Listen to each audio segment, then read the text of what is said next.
Todos acharam? A partir do verso 1, diz assim: Jesus também lhes contou uma parábola sobre o dever de orar sempre e nunca desanimar. Em uma cidade havia um juiz que não temia a Deus, nem respeitava os homens. Na mesma cidade também havia uma viúva que sempre lhe pedia: faze-me justiça contra o meu adversário. E por algum tempo ele não queria atendê-la, mas depois disse consigo mesmo: ainda que eu não tema a Deus, nem respeite os homens, como esta viúva está me incomodando, vou fazer-lhe justiça, para que ela não venha mais me perturbar. E o Senhor prosseguiu: ouvi o que esse juiz injusto diz. E Deus não fará justiça aos seus escolhidos, que dia e noite clamam a Ele, mesmo que pareça demorado em responder-lhes? Digo-vos que depressa lhes fará justiça. Contudo, quando vier o Filho do Homem, achará fé na terra? Amém. Só esses versos. Vamos orar. Senhor Deus bendito, nós te agradecemos por tua presença e por ter nos trazido a este lugar nesta manhã. Te louvamos e te engrandecemos pela tua santa e maravilhosa palavra e pedimos a ti que nos ajude a compreendê-la nesta manhã. Espírito Santo de Deus, as Escrituras dizem que o Senhor é quem ilumina o nosso entendimento, é quem nos dá a capacidade para compreendermos a palavra. E nós dependemos completamente de Ti e pedimos que o Senhor venha sobre nós e abra o nosso entendimento para que de fato possamos compreender o que o Senhor tem para nós nesses versos. E que a Tua palavra de fato possa entrar em nossos corações e transformar as nossas vidas, pois cremos que ela tem esse poder transformador, esse poder de realmente nos conduzir para sermos semelhantes a Cristo. E como nós acabamos de cantar, esse é o nosso desejo. Nós desejamos te adorar e desejamos ser semelhantes a Jesus. Por isso clamamos a ti, Espírito Santo, que nos ajude nesta manhã, iluminando e quebrantando o nosso coração diante da tua palavra. É em teu nome, Jesus, que nós oramos. Amém. Muito bem. Estes versos aqui, na verdade o Evangelho de Lucas, até estava comentando um pouquinho mais cedo com o Vanderlei e com a Andréia. O Evangelho de Lucas traz muitas parábolas, né? E talvez seja o Evangelho que mais concentra parábolas, as parábolas de Jesus. E as parábolas eram histórias, né, que Jesus contava, que tinham a ver com o cotidiano das pessoas. Eram histórias usadas como exemplo, mas que tinha no seu contexto, né, uma verdade que também dizia respeito à vida que as pessoas tinham. E quando as pessoas ouviam parábolas, elas identificavam como coisas que ou aconteceram com elas, ou aconteceram com pessoas próximos dela, enfim, realmente tinha a ver com o dia a dia, mas principalmente quando Jesus contava uma parábola, contava uma história com este cunho, né, de ilustrar um acontecimento do dia a dia, eles tinham a expectativa de que também viria uma lição espiritual junto com esta parábola, junto com esta história contada.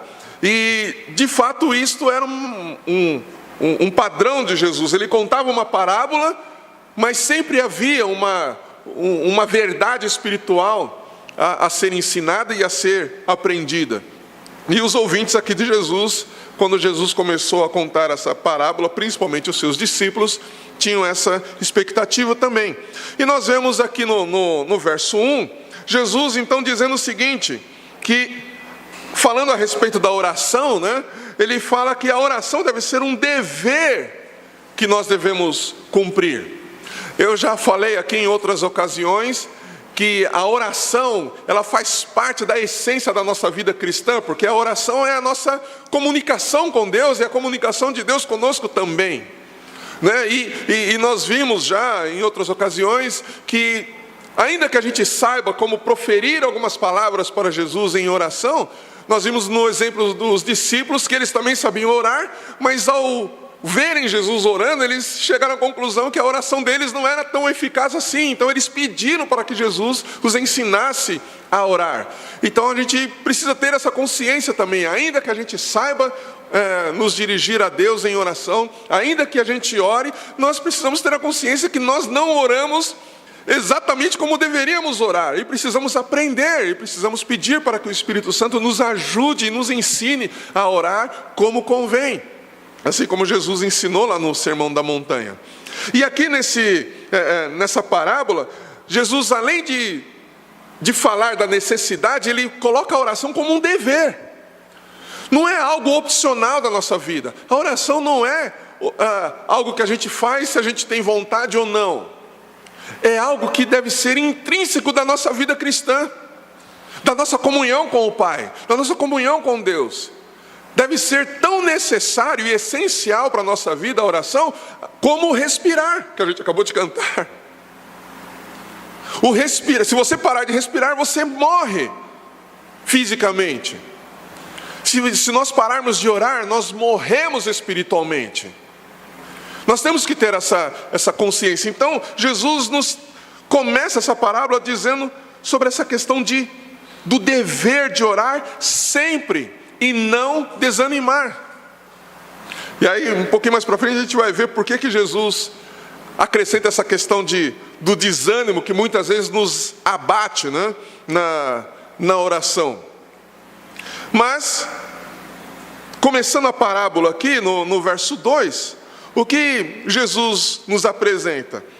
Nos apresenta um juiz, né, numa determinada cidade, que não fala aqui qual é, mas ele apresenta um juiz que tem algumas características. Quais as características desse juiz? Esse juiz, ele não teme a Deus, e de acordo com o Antigo Testamento, né, com as leis do Antigo Testamento, um juiz deveria, uma das principais características era que ele deveria temer a Deus. Porque, de qualquer forma, ele estava ali representando o próprio Deus como juiz. Então, ele deveria temer a Deus. Mas esse juiz, ele não teme a Deus. Outra característica, esse juiz, ele, pela sua própria posição, ele não podia violar o direito de ninguém. Mas esse juiz violava o direito das pessoas. Esse juiz, ele deveria defender os oprimidos, mas ele não defendia os oprimidos. E essa viúva aqui, né, que a gente vai ver daqui a pouco, ela representa justamente as pessoas oprimidas, as pessoas necessitadas, as pessoas que não têm recurso algum, pessoas que não têm a quem recorrer e não têm quem a socorra. Então ela corre para o juiz. Mas esse juiz que deveria defender os oprimidos, deveria defender a causa daqueles que necessitam, ele não defendia o direito dos oprimidos e não cuidava da justiça para com estes. Esse juiz, ele não deveria ser corrupto, mas ele era corrupto. Ele favorecia aqueles que tinham dinheiro e desfavorecia os pobres. E na parábola de Jesus aqui parece ser esta principalmente a questão. Essa viúva, ela estava, vamos dizer assim, num embate com alguém que tinha recursos, com alguém que tinha dinheiro e que estava violando o direito dela, e por ter dinheiro, essa pessoa corrompia o juiz que se deixava ser corrompido. Nós não estamos em 2018 e nem no Brasil aqui, tá? Qualquer semelhança é mera coincidência, tá? Esse juiz, né? Falando de coincidências, né? Esse juiz, se alguém das suas partes, né? Dos seus companheiros fosse preso, o que ele faria? Habeas corpus, né? Solta. Mas o contexto de fato é que esse juiz, ele era um juiz que tinha uma conduta que não inspirava nenhum tipo de esperança nas pessoas, no povo como um todo. As pessoas olhavam para esse juiz e não tinham esperança. Porque esse juiz não era um juiz correto, não era um juiz que exercia a sua função como deveria exercer. As pessoas olhavam para ele e não tinham expectativa de socorro. Mas aí no verso 3 fala que na mesma cidade, com esse juiz que conduzia as coisas dessa maneira, havia uma mulher viúva. E essa mulher viúva, como eu disse há pouco, ela representa todas as pessoas realmente necessitadas, que não têm recursos e que não têm a quem recorrer. Esta mulher, ela chega até o juiz numa situação absolutamente difícil, apresenta uma questão de injustiça que estava sendo cometida contra ela, e ela está totalmente desesperada. Ela precisa de ajuda e não tem quem a ajude. Não tem quem possa socorrê-la. E a questão é tão séria e tão profunda que, ainda que ela tivesse algum amigo que pudesse ajudá-la, não seria suficiente, porque era uma questão judicial. Era uma questão judicial. E aí isso me traz à mente o que realmente representa o nosso pecado. O nosso pecado, ele tem a ver com uma questão judicial. Porque quando nós pecamos, é gerado um litígio, vamos dizer assim, contra o próprio Deus. É uma quebra da lei. Quando pecamos, nós quebramos a lei de Deus, e uma lei que é quebrada, ela precisa ser resolvida judicialmente, porque ela prevê não somente o erro ou o pecado, mas ela prevê a punição para esse pecado. E isso tem que ser resolvido diante de um tribunal, isso tem que ser resolvido diante de um juiz. E a questão dessa mulher era uma questão judicial, era uma questão de injustiça, contra ela, e ela estava completamente desesperada, e a sua única alternativa era recorrer incessantemente a esse juiz, ainda que ele fosse corrupto, ainda que ele não temesse a Deus, ainda que ele não prezava pelas causas dos mais pobres e dos que estavam sendo oprimidos, ainda que ele tivesse essa característica, esse caráter, né? Ou mau caráter, ela não tinha outra alternativa. A única alternativa que ela tinha era recorrer a este juiz. E como única alternativa, o que ela podia fazer? Era não desistir. Ela tinha que buscar justiça, mesmo que fosse de um juiz injusto. Ela tinha que buscar justiça, e ela buscava incessantemente essa justiça. Ela não desistiu de buscar justiça. Incessantemente, constantemente, ela pede para esse juiz. Ela, como o próprio texto diz, ela importuna esse juiz, e busca, e bate, fica lá na orelha dele, falando e buscando justiça. E nos versos 4 e 5, né, que diz, e por algum tempo, ele não queria atendê-la. Esse juiz, ele era tão mau caráter, que mesmo sabendo que a causa dela era justa, ele não queria atendê-la, porque ela não podia dar nada em troca para ele. Ele era um juiz corrupto, ela não tinha como pagar uma propina para ele. E o texto no verso 4 diz aqui que ele deliberadamente não queria atendê-la. Mas acontece que depois de um tempo, mesmo diante dessa necessidade, depois de um tempo de recusa e demonstração de desespero dessa mulher, ele resolve atendê-la. Mas quando ele resolve atendê-la e fazer justiça, não é porque ele teve uma crise de autoconsciência, porque de repente ele teve um momento de lucidez. Não, ele simplesmente queria se livrar daquela mulher. Ele falou: enquanto eu não julgar a causa dessa mulher, ela vai ficar aqui me importunando e enchendo a minha cabeça. Então eu vou julgar a causa dela, porque eu não quero mais ser incomodado. Não quero mais ser incomodado. E apesar dele ter tomado essa decisão, né, de julgar a causa dessa mulher, a gente sabe que, apesar de ser uma parábola, uma história, né, a gente sabe que por trás de qualquer real benefício que alguém possa receber de alguém, isso tem uma ação de Deus.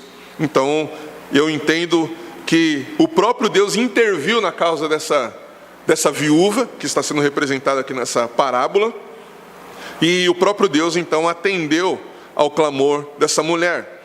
E aí nós chegamos no verso 6, em que Jesus diz: ouvi o que esse juiz injusto diz. O que ele disse? Ele disse de si mesmo, né? No verso 4 ele fala, né? A metade do verso 4 ele diz: ainda que eu não tema a Deus. Olha só que ele tem uma visão correta dele, né? Dele próprio. Ainda que eu não tema a Deus, nem respeite os homens, como essa viúva está me incomodando, vou fazer-lhe justiça. Então Jesus, o que ele fala assim? Olha, esse juiz, ele diz de si mesmo: eu não temo a Deus, e eu não respeito os homens, não respeito as pessoas. E quando Jesus chama a atenção para esse juiz e para a maneira como ele é, né, do seu caráter, nós corremos o sério risco de fazer uma simples comparação desse juiz injusto, como se de alguma maneira, desse juiz injusto, né, que se incomoda, que se perturba com o pedido de alguém, e a gente corre o risco de achar que Deus também fica importunado conosco, e que Deus se incomoda conosco, e que Deus, Ele só resolve as nossas questões se a gente ficar insistindo muito, porque Ele quer se livrar da gente. Não, isso é um erro, não é isso que Jesus está mostrando aqui. Jesus não está fazendo esse tipo de comparação. É evidente que a gente, logo quando nessa parábola a gente pensa em juiz, a gente pensa em Deus como juiz, e aí a gente tenta fazer essa comparação, né? Como eu disse há pouco, eu estava conversando com o Wanderley e com o André, falando um pouco sobre isso, num outro texto, mas também em Lucas. A gente tende a olhar as pessoas do nosso convívio, ou da nossa sociedade, e a gente olha para elas e tenta compará-las com Deus, como se Deus fosse igual a essas pessoas. Deus não é como os juízes da nossa nação. Deus não é como o ser humano corrupto. Deus não é como um juiz injusto. Deus não é injusto. A Bíblia é clara sobre isso. Deus é o justo juiz, é o que a Bíblia declara. Deus não é injusto, mas na nossa cabeça, quando nós pensamos em juiz, nós comparamos com os maus juízes que nós temos na nossa sociedade. E aí alguém nos diz que Deus é juiz, e aí na nossa mente a gente faz uma ligação incorreta, fazendo esse tipo de comparação. Se nós temos, por exemplo, decepções com amigos, e aí a gente olha na Bíblia que Deus é o nosso amigo, a gente faz uma má comparação, achando que Deus também será como o nosso amigo que talvez tenha nos traído, como o nosso amigo que talvez tenha dado as costas para nós. A gente fala: puxa, se meu amigo é assim, talvez Deus também seja assim comigo. Se Deus for como os juízes que eu conheço, então a minha causa está completamente perdida, não há esperança para mim. Se Deus é como a Bíblia, né, fala, né, que haverá um casamento, né? Quando Jesus voltar, haverá um casamento, e nós como igreja somos a noiva de Cristo, né? E aí as pessoas, né, olham para os noivos, né, naturais, e que são falhos, que muitas vezes até traem, e até o Wanderley falou, né, comentou, né, um noivo que deixa a noiva no altar e desiste do casamento, e a gente pensa que Jesus também vai ser um noivo como os noivos, os maus noivos tem por aí. Não, Jesus, Deus, o Espírito Santo, o Pai, eles são incomparáveis. Não tem como a gente simplesmente falar que eles são como nós somos, porque eles não são como nós somos. A Bíblia fala que Deus é fiel, Deus é justo. Nós somos injustos, nós somos infiéis, e não podemos então comparar Deus com as pessoas, e nem mesmo conosco. Porque a gente está falando de um terceiro, mas se a gente se olhar no espelho, a gente vai se ver também como pessoas injustas. Nós também vamos nos ver como pessoas que traem. Nós também vamos nos ver como pessoas que mentem, que não são fiéis, que não são corretas em tudo que fazem. Infelizmente nós somos assim. E quando a gente faz determinadas comparações, a gente talvez olhe para Deus como a gente olha para nós.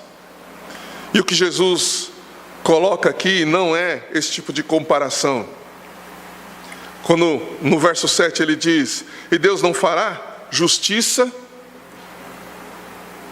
ele está dizendo que Deus é completamente distinto dos homens. Se os homens podem trair, se os homens não são justos, Deus é justo. Deus não trai.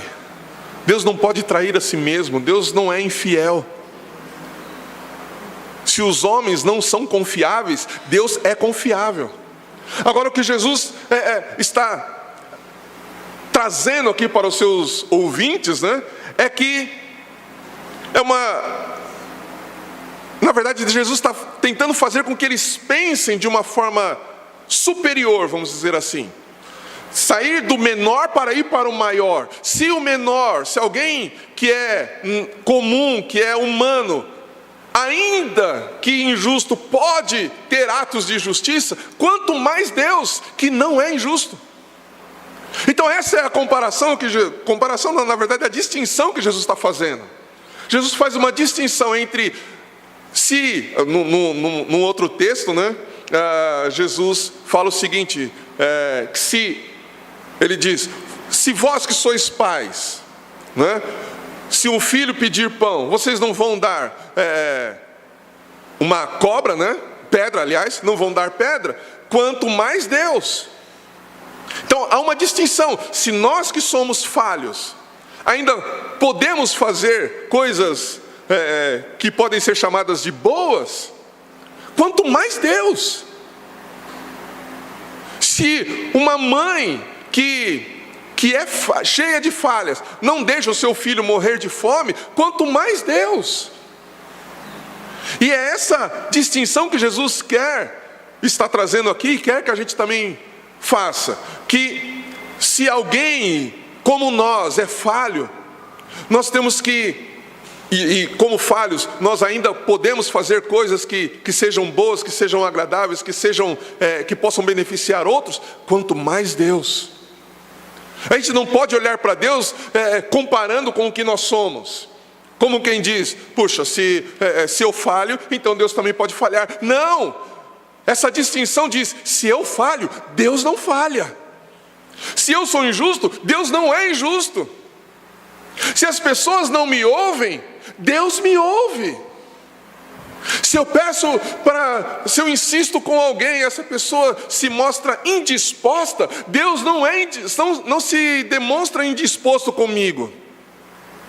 Porque Deus, Ele é distinto de quem eu sou, Ele é distinto das pessoas. Eu não posso comparar Deus com as pessoas, mas eu posso olhar para as pessoas e dizer que Deus não me tratará como as pessoas me tratam. Deus não tratará o próximo como eu trato o próximo. É preciso fazer essa distinção. E Jesus então começa no verso 7 fazendo justamente isso. E Deus não fará justiça aos seus escolhidos que dia e noite clamam a Ele. Jesus então chama a atenção nesse verso para esse fato de que é preciso fazer uma distinção entre quem Ele é e de quem as pessoas são. E aí ele traz também uma certeza que nós podemos ter.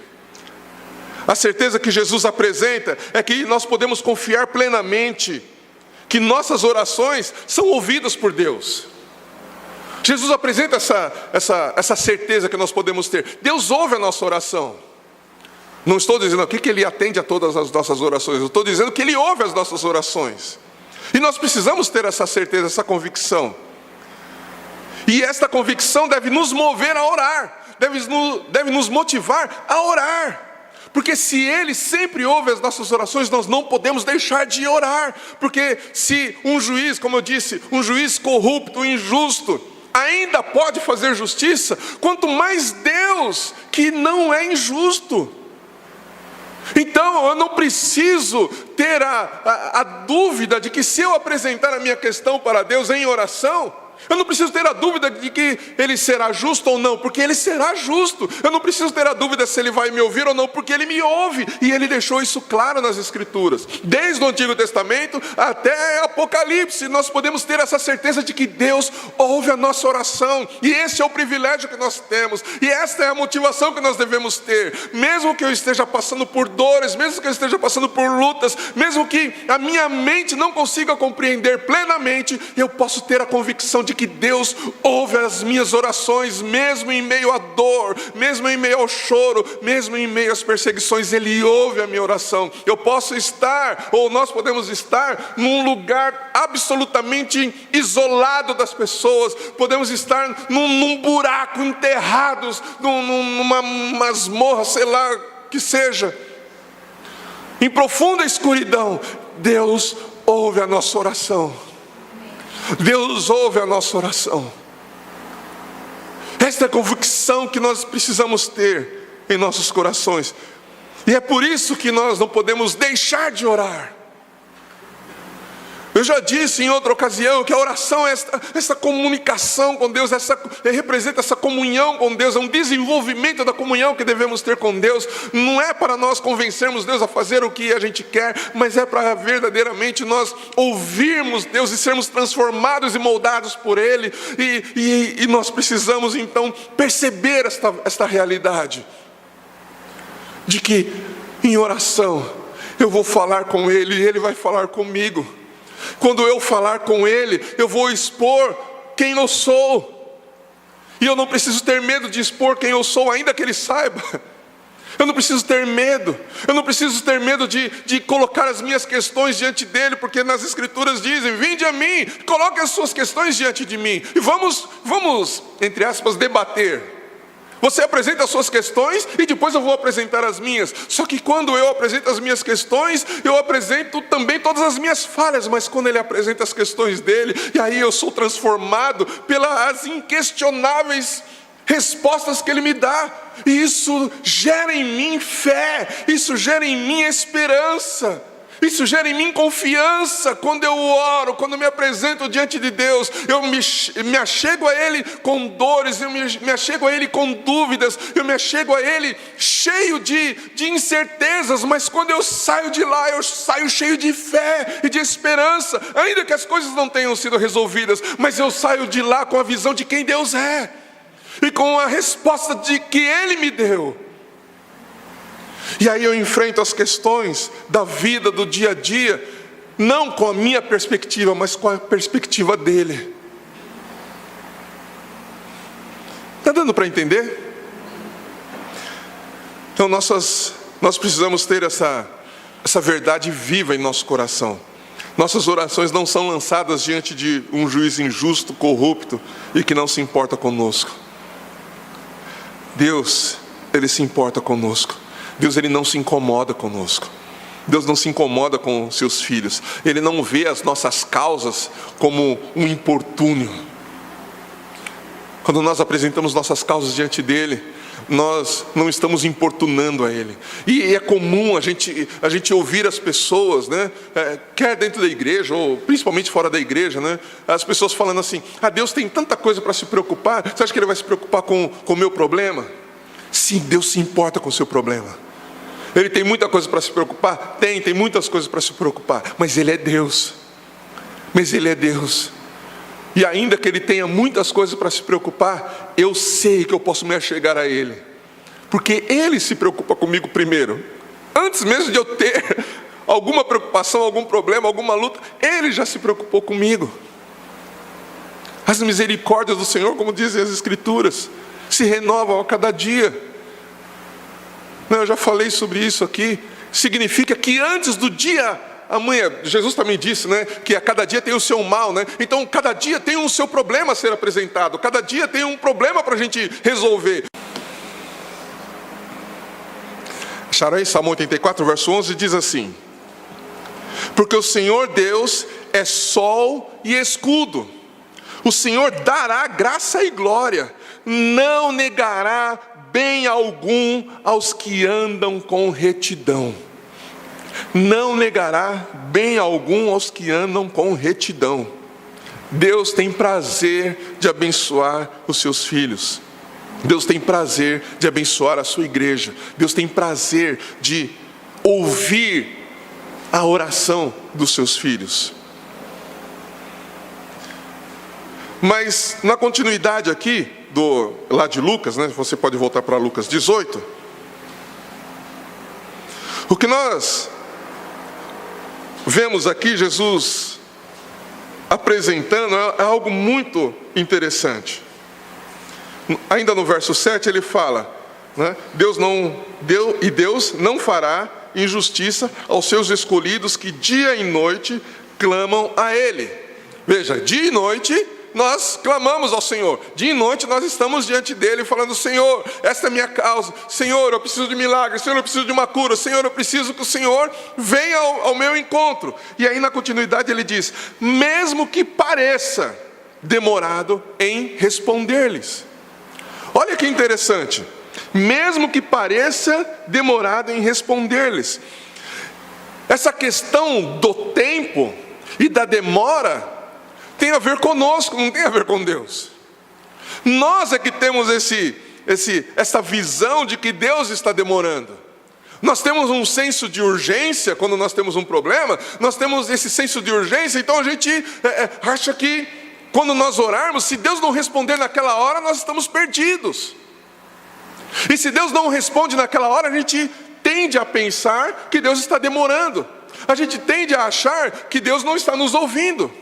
A gente tende a pensar que, na verdade, há algum problema. E algum problema que seja tão grande que faz com que Deus nos dê as costas. Esse período de espera, esse período de aparente demora, não é de fato uma demora. É o período em que Deus está sendo longânimo. É um período em que Deus está sendo misericordioso. E por que eu estou falando isso? Porque, na realidade, se nós pensarmos essa parábola, ela está inserida, né, na continuidade do que Jesus estava falando anteriormente. O que ele estava falando anteriormente? Ele estava falando da vinda do reino. Ele estava falando de quando ele voltar, de quando ele virá para resgatar o seu povo. Mas só que no período entre a sua ascensão, né, e a sua volta, o que vai acontecer nesse meio? Vão acontecer perseguições, vão acontecer situações que são completamente difíceis da gente enfrentar. Haverá de fato muitos embates, haverá de fato uma batalha, como nós temos enfrentado, uma batalha muito ferrenha. Uma batalha espiritual, uma batalha física, uma batalha intelectual, uma batalha conceitual, cultural. E no meio dessa batalha, nós seremos tão fortemente atacados, que nós vamos, inclusive, pensar que a nossa vida não será sustentada, que a gente não conseguirá viver até a vinda de Jesus. E isso, ou nesse período que nós estamos de lutas do nosso dia a dia, se a resposta não vem quando nós achamos que deveria vir, a nossa tendência é desanimar, a nossa tendência é achar que talvez não tenha jeito, a nossa tendência é desistir. E isso vai trazendo também para o nosso coração, né, ao longo dessas lutas que a gente vai enfrentando no dia a dia, até a volta de Jesus. Né? E eu entendo que esse, de fato, é o contexto aqui dessa parábola, é a volta de Jesus. Nesse período a gente talvez na verdade nosso coração acaba se enchendo de tristeza, porque é tanta luta, são tantas questões, são tantos embates, são tantas situações do nosso dia a dia, que o nosso coração se enche de tristeza, nosso coração se enche de medo, nosso coração se enche de dor, até mesmo de incertezas. E uma sensação que talvez seja a pior de todas, uma sensação de abandono. Parece que nós estamos abandonados, parece que nós estamos à deriva no mar da vida. E a gente chega até a pensar que nós temos uma culpa tão grande que nem mesmo Deus é capaz de nos perdoar ou pode vir ao nosso socorro. Mas o que Jesus nos ensina aqui é que durante esse período de espera, durante esse período de luta, durante esse período em que nós aguardamos e devemos aguardar ansiosamente por sua volta, pela vinda do seu reino com justiça, nós precisamos perseverar em oração. Nós precisamos continuar e ficar firmes até que Ele venha, com a certeza de que de fato Ele está presente e nos ouve. E perseverança em oração não tem pessoas que pensam que perseverar é falta de fé, né? Então tem que ficar insistindo ali, porque quem fica insistindo muito é porque não confia em Deus. Porque quem confia em Deus pede uma vez e não precisa ficar pedindo mais. Não, perseverança não tem a ver com isso. Perseverança não tem a ver com falta de fé. Perseverança não tem a ver com uma falta de esperança. Perseverança, ela envolve principalmente aquilo que nós temos aprendido com o pastor Silvio, com o pastor Samuel, com o pastor Luciano, lá estudando o João, tem a ver com permanecer. Mas também não tem a ver simplesmente com permanecer num lugar, mas permanecer em alguém, permanecer em Cristo. A perseverança, ela está ligada a essa permanência em Cristo, essa permanência em Deus. Enquanto eu estou enfrentando as lutas, enquanto as guerras vêm sobre mim, enquanto os problemas estão se agigantando diante de mim, eu permaneço nele, eu persevero nele, eu continuo envolvido em comunhão com ele. Está dando para entender? Quando Jesus fala de perseverar em oração, Ele está falando de permanecer nele, de continuar com ele, até que ele venha.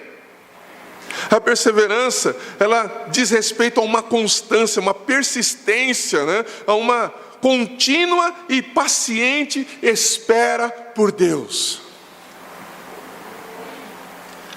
Torna a dizer que a perseverança não é simplesmente ou somente uma insistência para que Deus faça o que a gente quer. A perseverança é não desistir de esperar em Deus. Mesmo diante de tudo aquilo que a gente enfrenta, das adversidades, tribulações, tristezas, dores, oposições, ou seja lá o que for, doença, questões financeiras, enfim. Perseverar aqui é dizer como Jó, você não precisa abrir, mas caso você esteja anotando, Jó 14,14 diz: quando o homem morre, por acaso voltará a viver? Eu esperarei todos os dias da minha luta, até que eu seja libertado.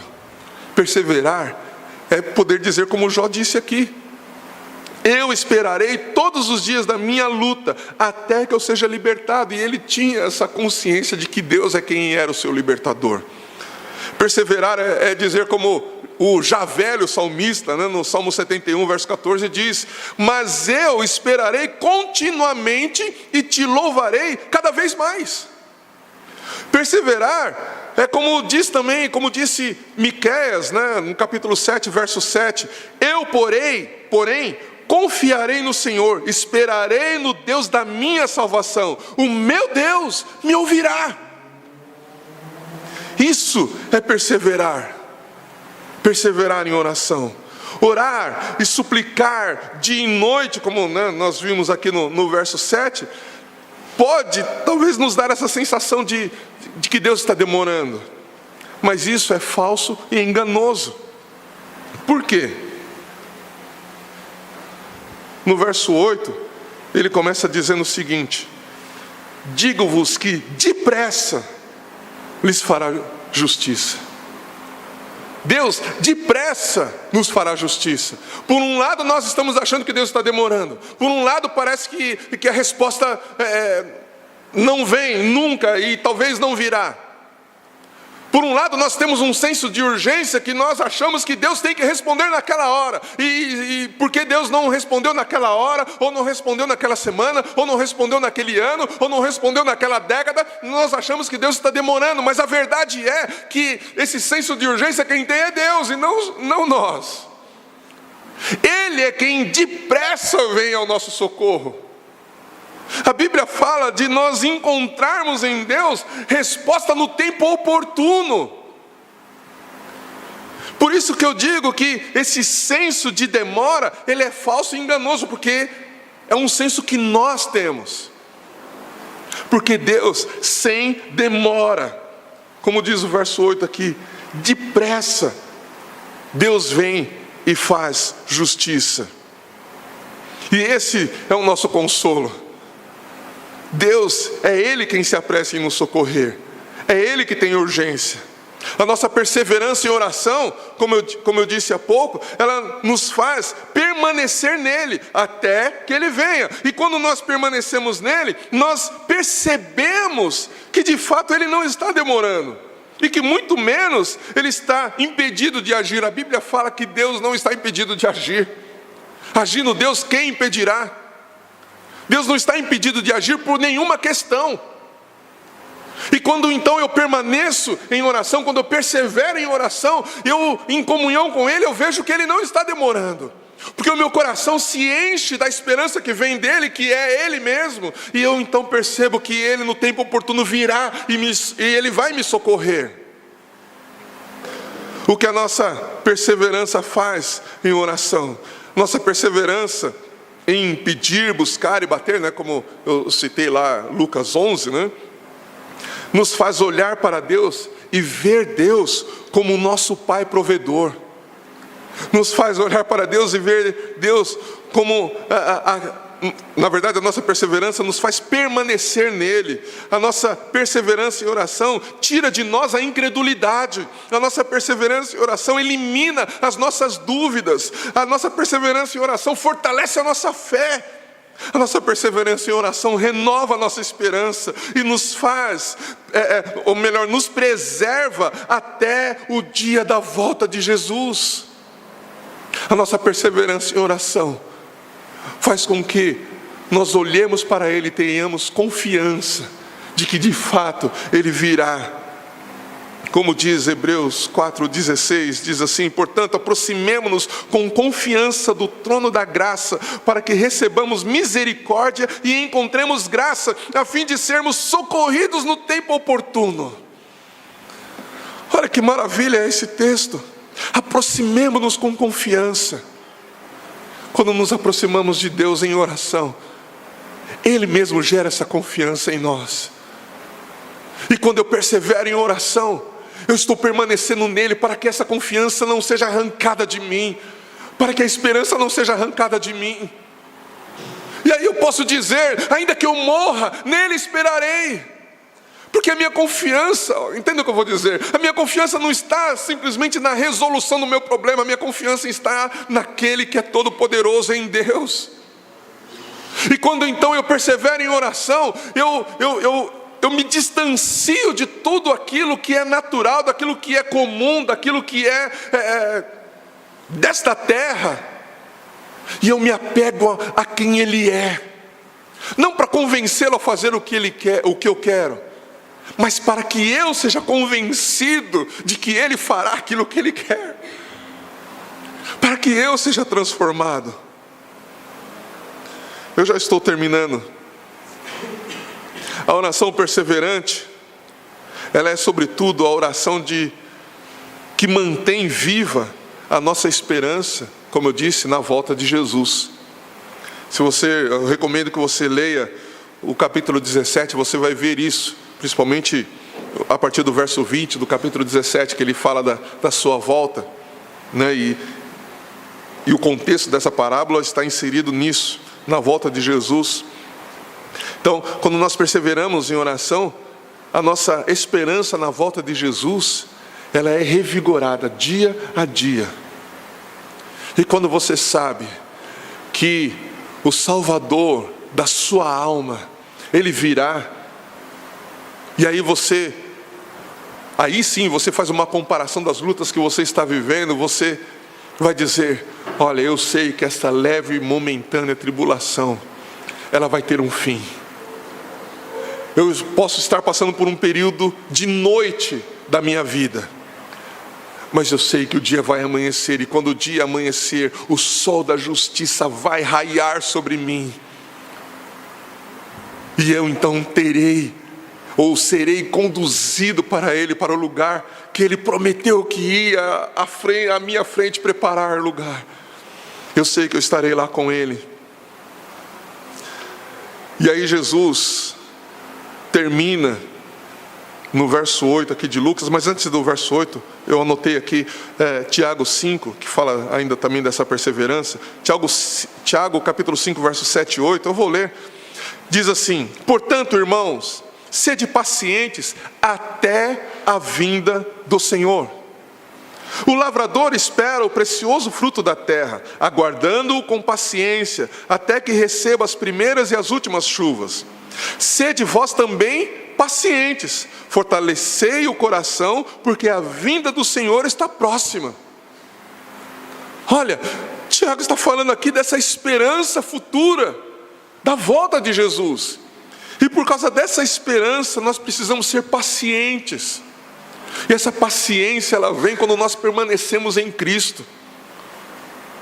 E como eu disse, essa permanência em Cristo tem a ver com essa perseverança em oração também. Porque quando nós oramos, nós permanecemos nele. E a sua palavra permanece viva em nós, como nós temos estudado aqui, nas exposições do Evangelho de João.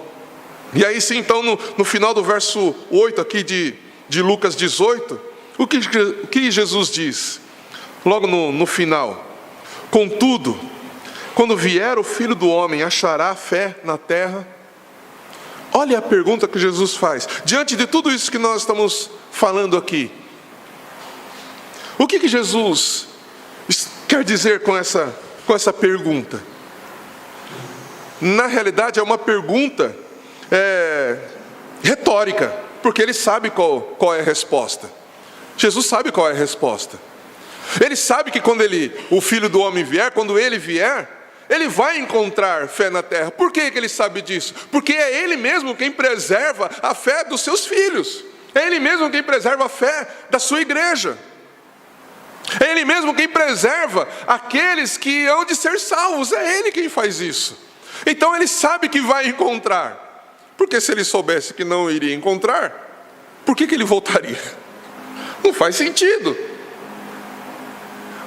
Ele sairia procurando e fala: puxa, será que ainda restou alguém? Não, ele sabe que vai ter alguém. Mas quando ele apresenta para nós essa pergunta: quando vier o Filho do Homem, achará fé na terra? Ele quer despertar em nós justamente essa questão da perseverança, porque a perseverança nos faz esperar uma solução nele, uma solução que venha dele, nos faz ter a esperança nele, nos faz confiar que de fato, no contexto da sua vinda, ele voltará e cumprirá a sua promessa. Então, quando na sua vinda, ele de fato vai encontrar aqueles que esperam por ele, que ansiosamente oram, não só pela resolução dos seus problemas, mas oram para que a sua volta realmente aconteça.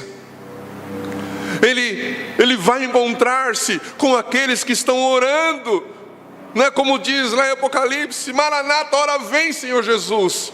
Ele vai encontrar-se com aqueles que estão clamando: venha o teu reino, venha a tua justiça. E é fato também que haverá muitos que não estarão esperando por ele. Haverá muitos que não estarão clamando por sua volta. Quando ele vier, ele espera encontrar, e ele na verdade irá se encontrar com o seu povo, com aqueles que ele preservou até o fim. Como ele mesmo disse para o Pai: Pai, eu não perdi nenhum daqueles que o Senhor me deu. Ele estava falando dos seus discípulos ali, mas ele estava falando também de nós. Ele não perdeu e não vai perder nenhum daqueles que confiam nele. quando Ele vier, Ele encontrará quem espere por uma solução que venha somente dEle. A Bíblia fala que muitos confiam em carros, outros em cavalos. O próprio povo de Israel, num determinado momento da história, confiou no Egito e não confiou em Deus, não esperou em Deus. E nesses dias de luta, nesses dias de grandes tribulações que nós enfrentamos, o que nós precisamos, de fato, é continuar esperando por uma solução que venha somente dEle. Porque dEle é que vem a nossa salvação. É dEle que vem, é nele que está a nossa esperança. Pedro, eu gosto muito dessa expressão da carta de Pedro. Quando ele fala de Jesus, ele fala de uma viva esperança. Nós temos uma viva esperança. E quando nós olhamos para Ele, essa viva esperança se mantém viva em nós. Porque o próprio Espírito é quem faz isso. Então eu termino motivando você e também a mim mesmo a não desanimarmos, a continuarmos orando, a continuarmos a perseverar em oração, continuarmos a permanecer nele e ansiosamente e ardentemente aguardarmos por sua volta e por uma solução que venha dele. Nós enfrentamos lutas, enfrentamos problemas. Tiago fala sobre isso, né? Nós estamos doentes, estamos passando por diversas situações, devemos orar. Tiago nos ensina isso, devemos orar. Devemos buscar ao Senhor. Como eu já disse, não vou repetir tudo aqui. Deus não pode ser comparado com um injusto juiz, porque Deus é justo, Ele é incomparável. Não, Samuel tem uma música, né? Incomparável é o Senhor.